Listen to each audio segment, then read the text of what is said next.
નમસ્કાર મિત્રો, સ્વાગત છે તમારું. ગુજરાતમાંથી નેતૃત્વનું ચોમાસું ભલે વિદાય લઈ ચૂક્યું હોય, પરંતુ રાજ્યમાં આગામી 6 દિવસ સુધી હળવાથી સામાન્ય વરસાદનું જોર યથાવત રહેવાની આગાહી જોવા જઈએ તો ભારતીય હવામાન વિભાગ દ્વારા કરવામાં આવી છે.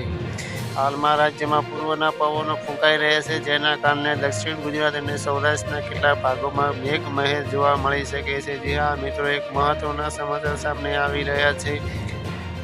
હવામાન વિભાગે તાપમાન અંગેની આગાહી કરી છે કે આગામી 7 દિવસ દરમિયાન રાજ્યના મહત્તમ તાપમાનમાં કોઈ પણ મોટો ફેરફાર થવાની શક્યતા નહીં. જો કે લઘુત્તમ તાપમાન 24 કલાક બાદ ધીરે ધીરે 2 થી 3 ડિગ્રી વધવાની સંભાવના છે. જી હા મિત્રો, એક મહત્વના સમાચાર સામે આવી રહ્યા છે.